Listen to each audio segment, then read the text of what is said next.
Hello, everyone, and welcome to the Social Media Success for Small Business 2021 Guide to Winning with Social Media. So I am Esmeralda from the Small Business Development Center here in Maricopa, and I'll be engaging with you all throughout the webinar via the chat. If you have any questions, please make sure to put it into the Q&A chat. That way it doesn't get lost in the chat.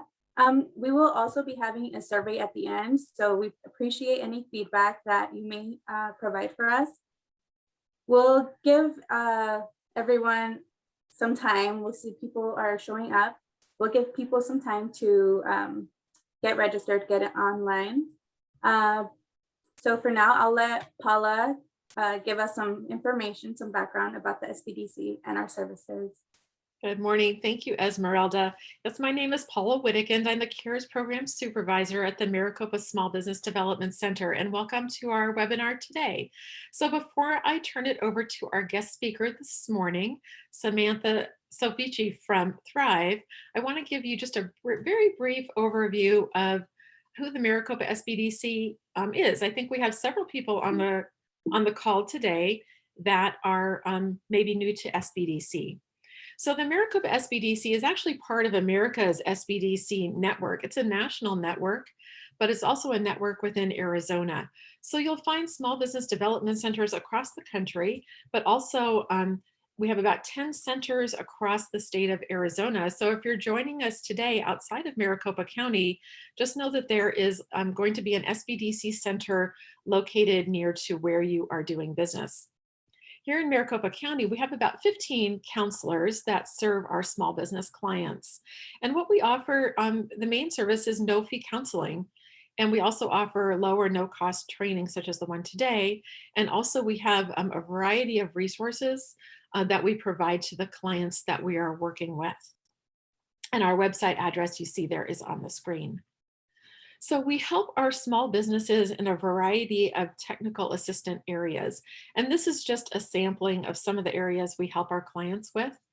Of course, as we're moving through COVID, we've been helping our clients understand and navigate those disaster loan assistant programs and grants and funding. We help our clients, oftentimes our clients are moving to, they need some capital beyond those loans from the disaster loan programs. So we work with our clients to help them get lender ready and try to help them find the lender that would be appropriate for their particular needs for their business. We also offer financial review and resiliency assessment, marketing, strategy, and planning. We have experts in many different areas, buying and selling a business, manufacturing, technology, commercialization, export, international trade, and the PTAC arm of what we do is offers government contracting. So this again is just a sampling of all the different areas we help our small businesses as they're developing their business. And the clients we do assist, maybe they're pre-venture. You might be pre-venture and I have an idea and I'm not quite sure what to do next. We work with those clients. Maybe you've been in business a year or two and you're just struggling to get a foothold and figure out how to kind of grow that business and really take off and scale the business. We work with those clients. We also work with the very established small businesses, maybe 10, 15 million, 10, 15, 20 plus employees. We also provide assistance to those clients. And we're able to offer this no-fee counseling because we are funded by the Small Business Administration at the federal level, and then here locally by Maricopa Community Colleges, and also through a partnership with the Arizona Commerce Authority. So it is no-fee counseling, and we'll talk more at the end about how to request our counseling services. Before I turn it over to Samantha, just one quick note. This is just a visual representation of all the different tools that we have available and use with the client work that we're doing. So we have a growth wheel tool set. It's all business development areas, provides templates and guidance for our small business clients as they're growing their business. We also offer free access to the Live Plan business planning tool. We have industry data that's available from ProfitSense for financial benchmarking data, and also from IBIS Industry World, all different reports on any different industry. So you can get a sense of what's going on, in the industry in which you're working. And then our SBDC Net organization provides marketing research as well. So I'll leave it there and we'll come back to how to request counseling at the end of the program. I want to turn it over now to Samantha Soffici from Thryv, and she is going to take us through our topic today. So welcome, Samantha. I'll stop sharing my deck and let you bring your deck up. Awesome. Thank you. All right. So can I just get a quick thumbs up if you can see my screen? Awesome. Excellent. Well, good morning, everyone. Thank you so much for joining today's presentation. I really appreciate you choosing to spend your time with me to learn more about social media success for small businesses, the 2021 Guide to Winning with Social Media. So before I get started, just kind of continuing off the introduction, my name is Samantha Soffici, and I am a partnerships and business development lead with a company called Thryv. Thryv is one of the few national resource partners of America's SBDC, and we're a company that focuses on the end-to-end client experience for small businesses, which means we help businesses get the job, manage the job, and then get credit for the job all on one platform. So today we're going to talk about social media, which is kind of involved in all of those pieces, and get the job, manage the job, and get credit. So, sorry, as I adjust my screen, here we go. Today's presentation is probably going to run at about 45 minutes, leaving 15 minutes at the end for any questions and for Paula and Esmeralda to kind of wind it up. That being said, if you do have questions throughout the presentation, please don't hesitate to put them in the chat as mentioned, and I'll answer them to the best of my ability at the end of the presentation. So today there are 3 sections that we're going to go over today. First, going over the online environment of social media. Then we're going to take a deep dive into Facebook and Instagram specifically, and then we're going to take a brief look at social media strategy. But before we get into the first section, I think it's really important to get kind of a bird's eye view as to how Americans are interacting with the internet. So as you all probably know, we are highly connected and we spend a ton of time on the internet and on our mobile devices. In the US alone, 90% of the population are internet users, and there are actually more mobile phones than people in the US. That being said, the average American spends about 7 hours and 11 minutes per day on the internet, with a little bit more than 2 hours per day on social media. So how many of you guys have that scary widget on your iPhone? I think Android has it too, that tells you exactly how much time you're spending on your phone and which activities you're doing and how many times you pick it up. The statistics are honestly kind of terrifying, but studies have shown that the average American spends over 5 hours a day on their mobile device, and most mobile phone users check it up to 63 times a day, but I've seen numbers as high as like 160. And our 2020/2021 situation has only exacerbated phone use. With the first half of in the first half of the year, Forbes reported that app downloads from iOS App Store and also from Android's Google Play topped 64 billion, which is up 10% from the 2019 numbers. So the 21% of waking hours consumers spend on mobile in early 2020 was up 20% from the 2019 levels as well. So, and I imagine 2021 is probably going to reflect similar trends. But when you're on your mobile device, the majority of people are spending 90% of that time within some sort of app, and 50% of that time on social media. So that's why this presentation is so important, because you have the opportunity to reach out to your potential customers every single day, because they're always on the internet. They're always on mobile devices. And when they're on their mobile devices, there's a pretty good chance they're on social media. So as I go through this presentation, I want you all to think about how you interact with social media on a daily or a weekly basis. So how do you interact with ads? Do you ever click on them? Do you research companies on social media? Do you research specific products, or do you look at recommendations or reviews on social media? I just kind of want you to think about how you personally interact with social media as well. So are there any social media business pages that you follow that you follow already. So I personally can think of 2 or 3 that I follow that I absolutely adore, but the main one that stands out in my head, and there's a few examples throughout this presentation, is an acai food truck that is parked at one of my favorite beaches back home. And their menu probably has like 10 to 15 items. It's nothing crazy. It only runs from 11 to 4, and they don't work Mondays. And I know that by heart because they're always on my stories. They're always advertising this. And they always take advantage of how beautiful their food looks, and they're always posting pictures of their customers in their, in their beach clothes, enjoying a refreshing acai bowl under tiki hut in the Florida sun, and it just makes me want to be there. It makes me actually feel something. So, I like their account because it makes me want to actually go to the beach and experience what they're experiencing. And then a bonus, I just know that their acai bowls are delicious, so that's another reason why I like them. So that just goes to say that the best business accounts are the accounts that share really helpful information that is informative, but also interesting and tells a story. No one likes to follow accounts that are just trying to sell them the entire time. So before I go into specifically Facebook and Instagram, I want you all to think about who your ideal customers are. So who are your buyer personas, in other words? And for those of you who don't know what a buyer persona is, they are semi-fictional representations of your ideal customers based on data and research.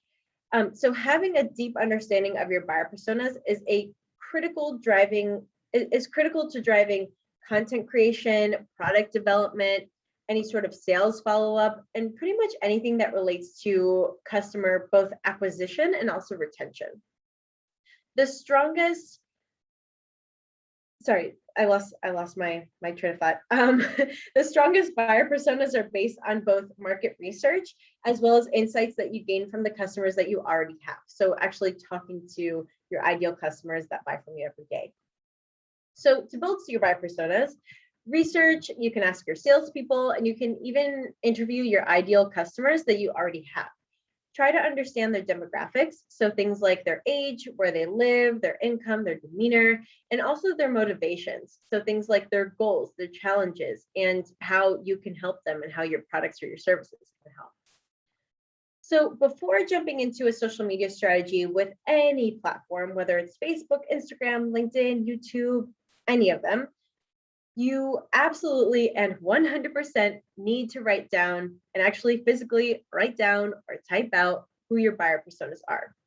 That way, when you look at each platform and you take a look at who's on those platforms, what kind of demographics, you can do so with clear eyes and understand where you can get the most return on your investment of both your time and your resources. Because you can have the best messaging, just beautiful images and really interesting content. But if your audience isn't on that specific platform, you're screaming into an empty room. It's just not going to go very far.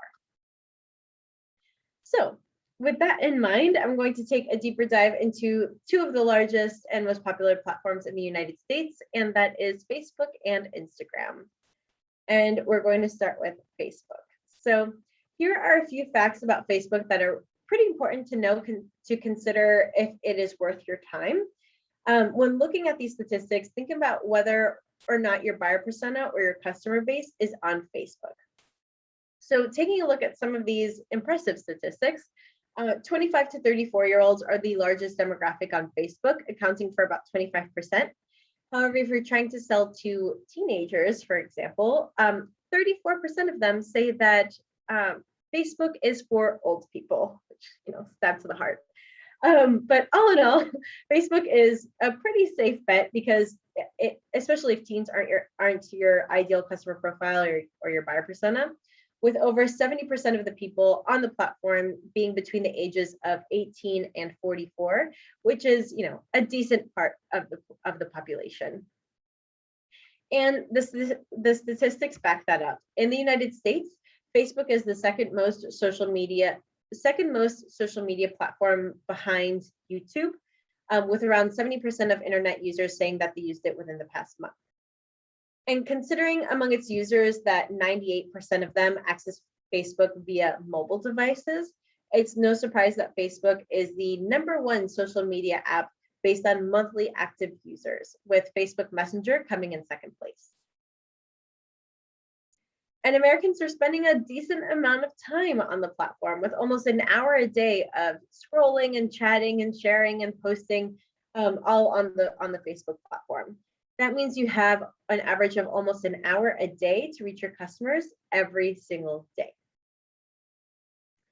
And with social media, we're always sharing stuff. People are always sharing things about, their pets and their jobs and, what their company is selling.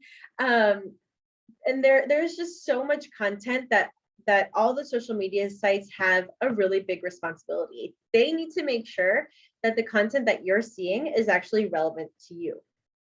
So for Facebook, the best way to think about the newsfeed is to think of it almost like a personalized newspaper. We can even have the same exact friends, and how we see information and the order that we're going to see it is going to be different. It's going to be tailored to each one of us. So Facebook looks at who posted, the type of content, the interactions the post has received, when it was posted, and a ton of other factors. And every time they're predicting which stories will interest you the most. They also are prioritizing information from your family and friends first, and then from other things like companies and groups and other pages. So if you aren't new to Facebook for your business, and you've seen your organic reach go down, don't worry, it's just the new algorithm kind of doing its thing. So for those of you who don't know what organic reach is, so organic reach is just the post that you're posting on your profile without putting money behind it. Because once you put money behind it, it's called a paid post or paid ad. So organic is without money. So as of the end of 2020, organic reach is still on the decline, with the average reach for an organic Facebook post being down to about 5.2%. Which, at the end of 2019, which was about 5.5%. So it hasn't been a huge decrease, but it has decreased a little bit. And the Facebook algorithm decides which posts people see every time that they check their Facebook feed, and in what order those posts show up. So in other words, instead of presenting every available Facebook post, what it does is that it evaluates it, it scores it, and then it arranges it in descending order of interest for each individual user. It's not just in chronological order. So what that looks like is that first, Facebook takes every single post available in a user's network, which is kind of like the inventory.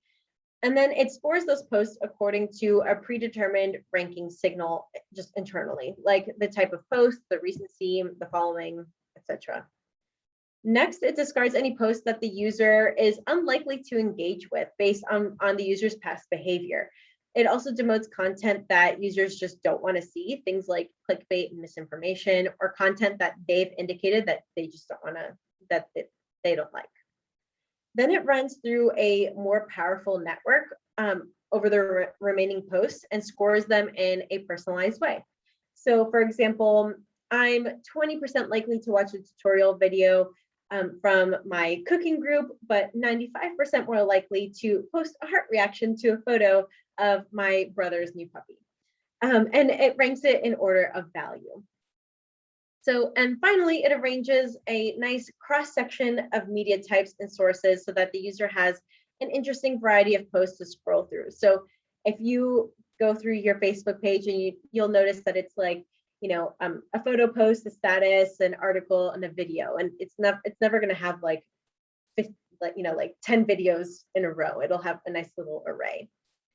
And what's crazy to think about is that this process happens every single time a user, all 2.7 billion of them, refreshes their newsfeed. So what does that mean for small business brands?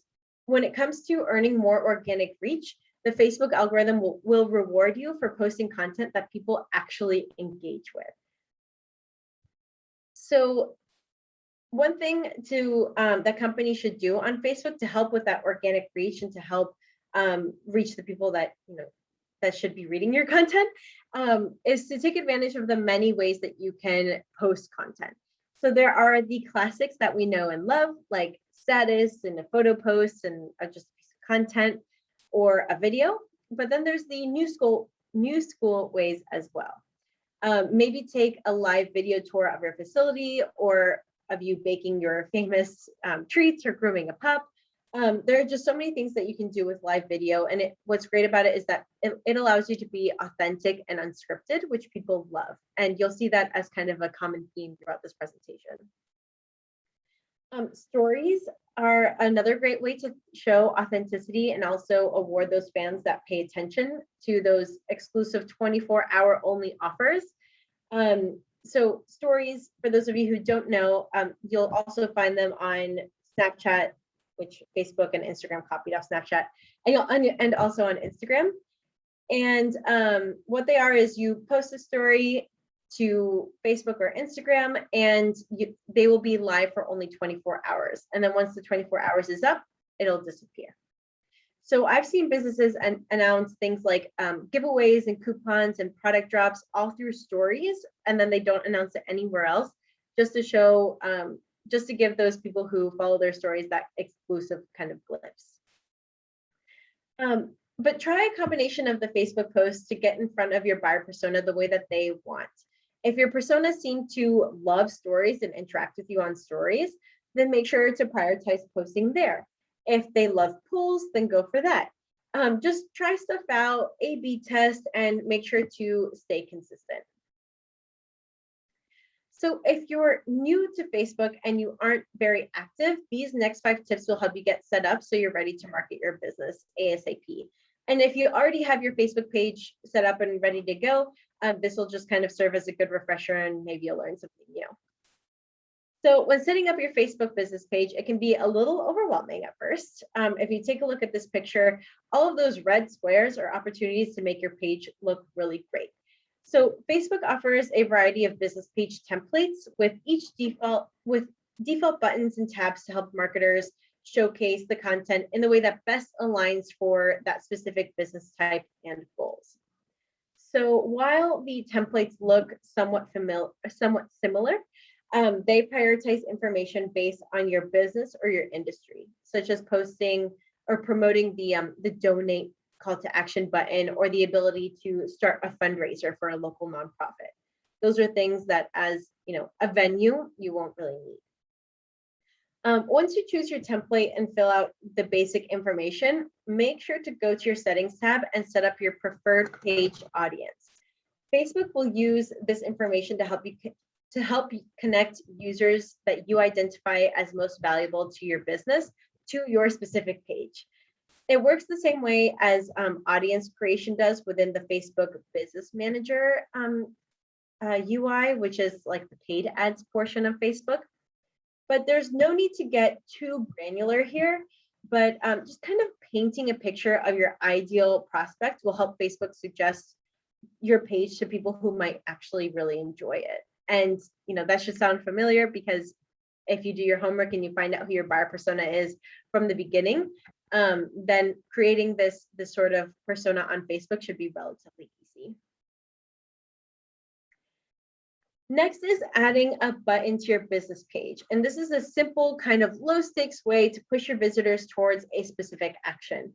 So whether you'd like someone to schedule a consultation, download an app, or make a purchase, pinning a button in the space right below your cover image is a free way to encourage action that you might otherwise have paid for.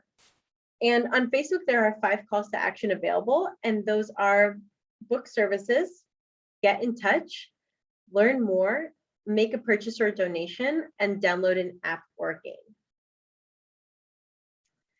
So number 3 is creating an eye-catching cover image or video. So your profile picture is usually just going to be your logo, but people they barely notice that once they're on your page, because their eyes will go to that really big cover image up at the top. So as a result, that image should probably serve some sort of purpose. So you can show a video of your team members working together on a goal. You can showcase a product or a service. You can advertise an event or a discount code, or you can just simply convey the benefits of your product or your service. Regardless of what you decide to do, whether it's an image or a video, Avoid clutter at all costs. Visitors can easily kind of scroll down your page to find a ton of copy and a ton of information to read. So your cover element should be kind of like a brand play. It should be something fun. It can be evocative, but just not a how-to guide or just not an image, with your store hours, because they can find that a little bit lower down on the page. Fourth is to leverage recommendations. So a great way to earn trust with both your potential customers and the Facebook algorithm is to leverage recommendations. Studies have shown that 84% of people trust online reviews just as much as a personal recommendation, which is huge, especially for a small business, because word of mouth recommendations are like gold dust. Those are the best. So ask for people to leave recommendations on your Facebook business page. They can also now not only just post text, but they can also include photos and tags. They can include videos with their hopefully 5-star review, just adding that quality and that context to the recommendation. And remember not to be scared to ask for reviews. Over 70% of people say that they would be happy and willing to leave a review if they're just asked. So take advantage of those Facebook recommendations and ask people to leave reviews on Facebook. And lastly, don't disregard Messenger. It is one of the largest messaging apps in the world and a key place to interact with your customers. According to Facebook, 69% of US messaging app users messaged a business within the past 3 months. And Messenger can help you in one of 4 ways. So first, it can help you acquire customers. Messenger helps you simplify the customer acquisition process by providing a direct and conversational way for people to take action where they're already spending their time. It also allows for companies to enable transactions. So Messenger can provide that sort of in-store experience by speaking to a salesperson with the convenience of actually shopping online. Respond to inquiries and recommend relevant products to build that trust in your business and hopefully drive more sales. And 3, it can help drive awareness. Building an experience on Messenger can help your business, and it can also help get your products or your services in front of the right people. And lastly, and in my opinion, the most importantly, you can show customers that you care. So integrating Messenger into your customer service strategy allows for customers to communicate with your business on their terms. So there's no more waiting on hold or just keeping website tabs open. And what's really nice is that the conversation stays in Messenger. So it's easily accessible. So it's an easily accessible spot for questions and also for re-engagement. So if you're new to Facebook for your business page, the easiest way to get started is to appeal to your friends and your family first using your personal Facebook page. So on your personal page, you can share your company page and ask them to share it to their social media profiles, because that way you can reach exponentially more people. Also, don't be scared to ask them to share your Facebook page on other platforms. The majority of people who are on Facebook are also on at least one other social media platform, so they can share it there as well. Also, consistently add your Facebook link to your marketing materials, including your website. And don't be scared to ask your customers to follow you on your social media sites. Ensure them that you're going to share things like promotions and events and exclusive offers. So that actually gives them an incentive to follow you, because if somebody goes on your page and they see that you haven't posted within the last 6 months to a year, it's very unlikely that they're going to follow you. Okay, so now on to the second platform that we're going to cover today, and that is Instagram. So again, when looking at these statistics, take into account your buyer persona and really think about whether or not they are on the platform. Because it's really cool that 200 million Instagram or as I call it, IG users visit at least one business profile daily. But if they aren't your ideal customers, then that point is mute. So taking a look at the basic worldwide demographics, data shows that the majority of users between the ages of 18 and 34, and it's over 50% female. So for those of you whose buyer personas are on Instagram, the platform is phenomenal. I mean, just take a look at these numbers. 2 and 3 business profile visits are from people who don't actually follow them yet. Instagram users in 2020 spend about an average of 30 minutes a day on the platform, and it has seen an increase of 5.4% in active users. Another fact that isn't on this slide that I think is worth mentioning is that looking at the ranking of mobile apps by monthly active users, Instagram comes in 4th behind Facebook, Facebook Messenger, Amazon, and then Instagram. So Instagram is a great platform to be on, especially if your products or services are highly visual. Sorry, excuse me real quick, I'm starting to lose my voice. Okay, so then just to drive the point even further, if you're going to be posting on Instagram, the grand majority do use Instagram as a source of brand and product research when considering purchasing. Just myself doing some self-reflecting, whenever I'm going to go to a new restaurant that I haven't been to before, one of the first things I do is actually go to their Instagram page and see how their food looks and kind of just check out the ambiance, see what women are wearing to kind of get a feel for how fancy it is, that sort of thing.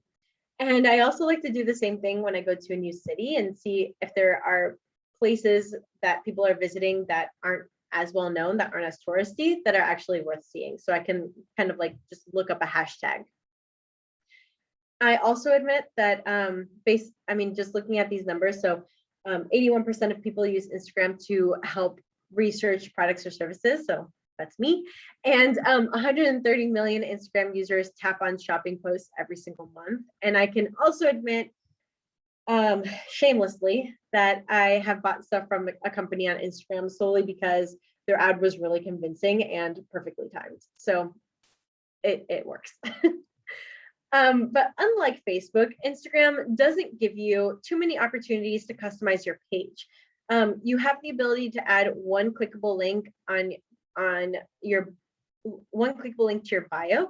Although now there are apps like Linktree that is essentially like a landing page for you to connect more links. And you can also add your phone number that is clickable. So it comes with the analytics of knowing how many people have contacted you through your Instagram via phone. Other than that, make sure that your profile picture is clear and it's evident that it is your logo, and take advantage of the story highlights. It's a great way to add additional information without having to post on your timeline. So, apologies, my dog.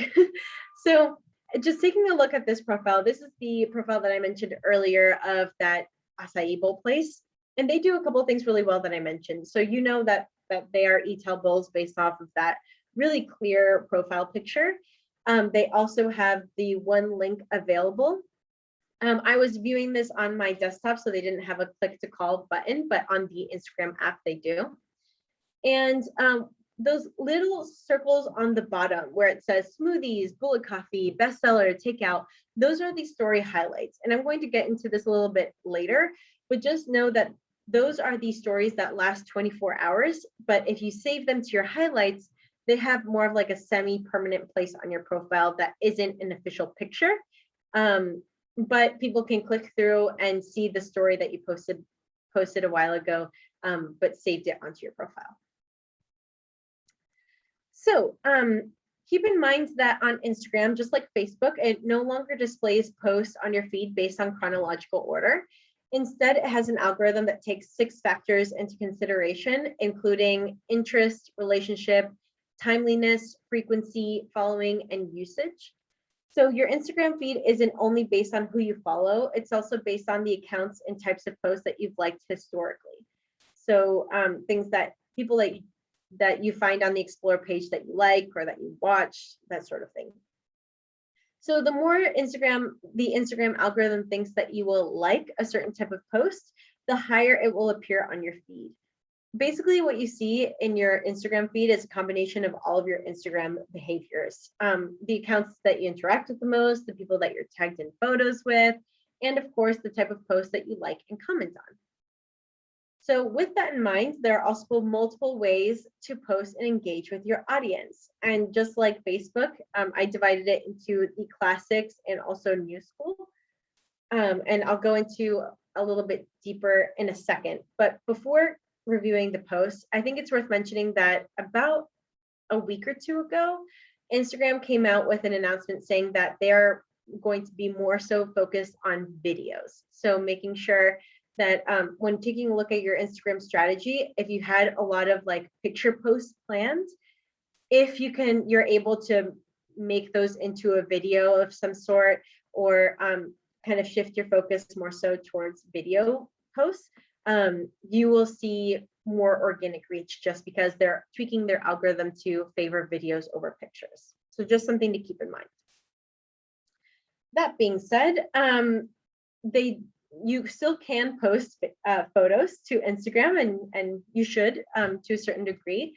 So photo post, photo carousel, and video post, these are the things that will post to your profile so it shows up on people's news feed, so that initial screen that people scroll through. So when posting images, you want to share a variety of photos because variety will show your brand is diverse and it'll engage with your followers in different ways. It's also important to remember that Instagram users are looking for genuine posts from brands, not just kind of blatant advertisements. So try to capture your company's culture with lifestyle shots and the behind the screen looks. Just avoid posting too many photos of just your product. For images and videos, you can do behind the scenes. You can repost pictures that your employees post and of course give them credit and ask for permission. You can do educational posts, influencer posts, something motivational, and even user-generated content. Videos are also great. They just have to be less than a minute in length for them to be posted on your actual profile and appear on the newsfeed. And remember that by default, all videos start without sound. So make sure that the first couple of seconds actually capture people's attention so that they continue watching and they may even turn on sound. So another thing is to be sure to include carousels of both videos and photos, which display up to 10 pictures in one post. It's been shown that they receive the most engagement by Instagram users. And what a carousel is it appears as one picture, but you'll see three little dots or a couple little dots at the bottom, and that'll notify users that you can kind of scroll through and look at more pictures or videos, which is why people engage with it, because it's easy and you don't have to like it or comment it, but you can see all of the pictures and videos that a user posted. Then next you have the new school ways of posting. So first up is stories. So stories allow users to post at a much higher frequency without overposting and clogging up people's main feed. Stories usually feature kind of less polished or more organic images and videos, kind of like Snapchat stories. And your Instagram stories disappear after 24 hours, like I mentioned. And these are where people can find these is at the very top when you log into Instagram. There's all the little circles of the people that you follow, and that's where you post stories. So stories are all about authenticity. So while your Instagram feed should feature more polished photos and videos, stories can be a little bit more raw. And you can use the feature to do a behind the scenes look at your brand or kind of showcase your company culture. I'll review a few other ways to use stories to boost your brand in a second. But stories are also a great way to easily engage with your followers, because on stories you can include things like polls, like you can do multiple choice or to answer. You can ask a question and people can answer the question and type out the answer in a box. There's like a sliding emoji bar. There's just so many ways that you can engage with your audience that's really low effort. And if you post on stories, like I mentioned, make sure to use the Instagram story highlights. And those are those little circles under the Nike profile that you see that says Ali, Tiger, Mal, Alex. Because they are Instagram stories that have been preserved past their 24-hour limit and posted to an Instagram profile. Story highlights are a really great way to showcase your best stories and post them semi-permanently to your account for your followers to see. They're also really useful ways to showcase and kind of showcase into buckets of like your products, your services, your promotions, if you went to events, if you have an athlete or that you sponsor, or some sort of influencer or someone in your community that really likes to promote you, you can save those into your highlights. There's just so many ways that you can use them. Next is shoppable tags, and that's the Burton example. So shoppable tags are a great way to easily engage with customers if you're e-commerce enabled. So customers can press and hold on a specific post and then click on the product that they want, and then they'll be redirected to finalize their purchase. Just do know that you do need a Facebook business page in order to utilize this feature because they're kind of intertwined. And then the newest addition to Instagram is Instagram Reels. And that's the last two examples that you see on the right. So if you know TikTok, then you know that Reels was created to compete with the platform, kind of how stories were used to compete with Snapchat. Anyways, so Reels is a new way to create and discover short, entertaining videos on Instagram. Reels invite you to create fun videos to share with your friends or anybody else on the platform because they're easily discoverable. So you can record and edit 15-second multi-clip videos with specific sounds or audio effects, and there are just a ton of creative tools to use on this new feature. And if you're a public account, you can be found on the Reels Explore page, which is really useful. It's just another place for you to reach people organically. So here I wanted to dedicate one more slide to stories, just because it's such an impactful tool on Instagram. So about half of Instagram's monthly users are using stories. That's about 500 million people posting 1 billion stories every single day. And about 62% of these people say that they've become more interested in a brand or a product after seeing them in their stories. So for their part, brands have responded to the channel's popularity by posting an average of 2.5 Instagram stories a week. Also, 4 million brands are advertisers on stories as of January 2020. So here are some ideas that you can do on stories. You can do a contest or a giveaway. You can post a picture of a direct message, of course, with the user's permission, or you can black out their name. You can post before and afters, especially if you're some sort of a service company, if you're a hairstylist. I've seen some really cool Instagram stories of them showing before and afters of their work. You can do a countdown to an event, a throwback Thursday. You can interview somebody and just kind of show a snippet, and just so much more. The sky's the limit on stories, and it's actually a really great way to test out content because it's very low stakes. You have 24 hours and it disappears. On the other side of the spectrum, you have live video and Instagram TV. These are newer features of the platform that allow for long form videos. So live video allows you to share content in real time. Once you start a live video, any followers that are currently on the app will receive a notification that you are live. Live viewers can also comment on the live video that using kind of like a built-in chat feature. And just know that live should be used sparingly to showcase exciting real-time content or engaging moments like a Q&A or some sort of reveal. Instagram TV is available to watch. It was through the Instagram app, but I think they're kind of moving away from it. And now they have a standalone Instagram TV app.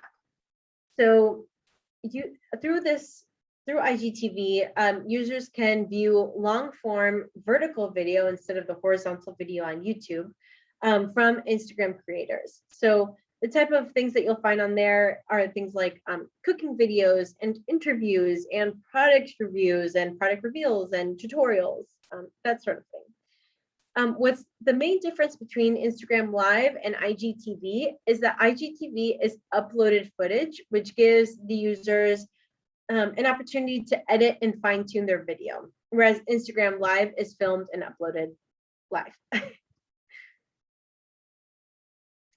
So what to post on your Instagram business profile. So it's important to remember that Instagram users are looking for genuine posts from brands, not just blatant advertisements, as I mentioned a few times.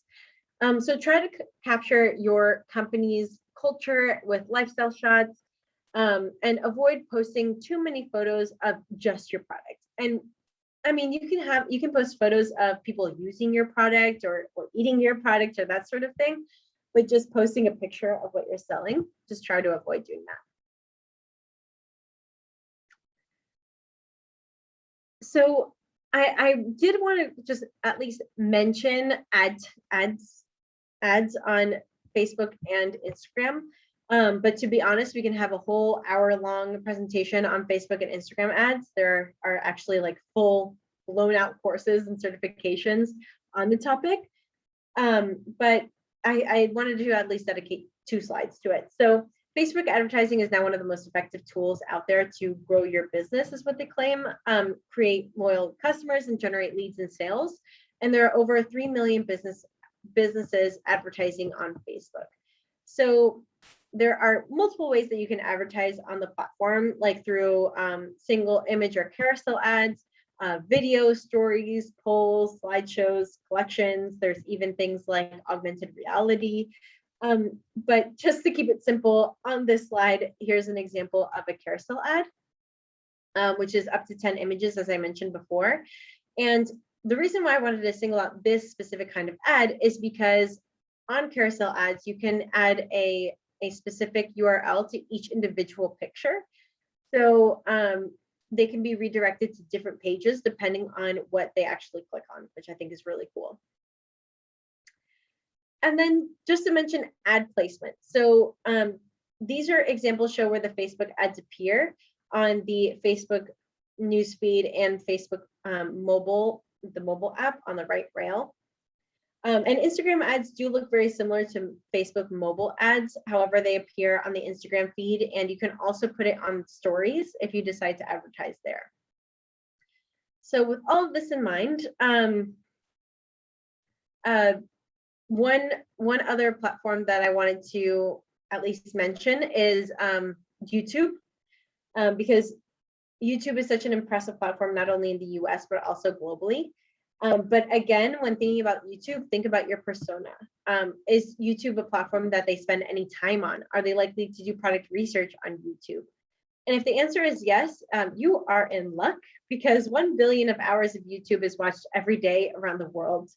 And it's the #1 social media platform in the US. And with all of this in mind, you actually don't need an account to watch videos on YouTube. So these numbers are actually probably even higher than the 2 billion of users worldwide. So now that we've reviewed the 2 major platforms in the US for businesses, I just want to take a real brief look at strategy behind how to drive engagement and sales. So again, there's a little bit more dedicated to buyer personas or target audiences, because they're just so vital to social media and just business in general. So just thinking about who are your customers and what do they really care about. And once you get that down pat, the next step is to figure out what is your social media goal. So some goals can include building brand awareness, managing your brand reputation, building and managing an engaging community, increasing conversions and sales, and even gaining customer and marketing insights. But there are other goals as well. Regardless of what you set up your goal to be, make sure that it is SMART. So specific, measurable, attainable, relevant, and timely. And how do you get started? So social media is all about visual, whether that's pictures or videos. You have to have some sort of visual content on deck to post. And when thinking about your digital strategy, a good place to start is taking a look at industry leaders and your competition. So what are they doing really well? What kind of posts receive the most engagement? Is there something that they do that you don't really like, that you want to stay away from? Take note of what they're doing really well and where they aren't quite hitting the mark. Next, you have to create some sort of social content calendar. And remember that when looking at content calendar, you want to start slow because the worst thing to do is to say that you're going to post 6 times a week and you do it for 2 weeks and then you're tired and you're burnt out and you don't want to do it anymore and then you don't post for 3 months. So start small, maybe start posting only twice a week, and that's totally fine. But once you have that sort of calendar in place, you can actually create your social posts in advance and use scheduling tools to post them automatically at the right time. This allows you to dedicate one block of time per week or per day in creating your social content rather than having it become an activity that takes away from the other tasks that you have to do as a small business owner. And it allows you to plan ahead. So having a well-planned calendar, you can see if there are any events that you should be highlighting. Maybe there's a product launch, or maybe there's a relevant holiday that you should be posting about. Remember, as my coach used to say, proper preparation prevents poor performance. And another thing that you should be doing is replying to your comments, your messages, and your DMs, your direct messages. Social media is a great place to create and foster relationships. It's not a soapbox for you to just exclaim what your products are. And it's also great because replies encourage engagement, and social media platforms love engagement. So you'll be more likely to be shared organically. And lastly, make sure to use and analyze your reporting. All of these tools have ample statistics and data for you to become more effective and more efficient as the weeks and months go by. So do not let that data go to waste. Make sure that your analytics that you're looking at correlates with the goal that you have set. So if your goal is conversions and sales, although likes and comments are great, they aren't converting to your call to action. So your posts aren't really helping you move towards your goal. So just make sure that they are aligned. And lastly, to grow your following, you can do so organically or through paid ads. Engaging content and contests can work both organically and paid. And I can talk a little bit more about contests, but I want to leave some time at the end for questions. So all of this being said, if you are looking for a platform that can send, that you can plan out your social media posts for Facebook, LinkedIn, Instagram, Twitter, and Google My Business, that's one of the functionalities of Thryv, along with CRM and payments and a bunch of other stuff. And as a partner of America's SBDC, if you go to this landing page and decide to get a free demo, if you decide to move forward with us, you'll receive 20% off your first year off the software. And you could also get, one of the options is to get a website as well. So thank you so much for joining me today. I hope you're able to walk away with some actionable takeaways about social media. If you have any questions, I see that there's a few in the chat and Q&A, but if you have any more questions, don't hesitate to put them in there. But I'm going to hand off to Paula to finish it off, and I'll get to those questions. All right. And Esme, do you want to lead us in the Q&A? I'll let you take over that portion. Would you like for me to read the questions first, or would you like to save that to the end? Let's go ahead and do the questions first. Okay, so the first question is, I don't understand how my Facebook newsfeed works. I don't see my friends often. I put myself on mute, sorry. That's really interesting. If you don't engage with friends' posts, or say what happens to me a lot is like, I don't like a friend's post or comment on a post for a while, but then I look them up. That's when I'll start seeing their feed again. So Instagram just takes note of your engagement and who you're liking and commenting on and that sort of thing. And that's how it starts to show posts on your feed. So there's two questions that kind of tie in together. So the first one is there a way to turn a profile into a page on Facebook? So I don't believe there is. I think you have to create it from scratch, and that is unfortunate, especially if you created a really big following on your personal page. But if you create the page and don't stop posting on your personal page. Just try to post and remind people like, hey, I'm going to stop posting about my business here. Make sure to follow this page for any more updates, for for regular posts, that sort of thing. All right, and then there's another one. So it says also, what are the pros and cons with profiles versus pages? So pages, there's, if you're a business, it's much better to have a page, just because it gives you the opportunity to see analytics. It gives you a place to put your phone number, your website link. You can get recommendations. It's just tailored for businesses instead of just personal. So I always suggest as a business to have a page instead of just a profile, especially for the analytics. Just the analytics alone, I think, is really, really helpful. Okay, so the next one is on long form videos on IGTV. How long can they be? Also, what is a B2B and B2C? So long form videos on IGTV, I think they can be like an hour long or an hour plus. It's supposed to be long form, so it's more than like the the picture, the photos and videos. The videos on Instagram are only a minute long. Stories are only 15 seconds per snip. Instagram TV can be much longer. I think it's even more than an hour. And B2B and B2C. B2B is business to business, and B2C is business to consumer. So you can do Instagram for either one. Okay. Can you touch on boosting a post on Facebook? Is that just a paid way for Facebook to push your post against their algorithm? Yeah, so if you see that a post is doing really well organically, then you can just boost it so that it's still being picked up by the algorithm. That's what boosting does. It just prolongs the life of a post. All right, so this one's about Thryv. Does Thryv manage social media sites for businesses? Yes, so if you use the Thryv platform, we do have an option of us posting for you, and you can go through and edit the post if you don't like them, or add posts, but we can at least create a posting plan for you. Awesome. Okay, should I still be adding a number to my post?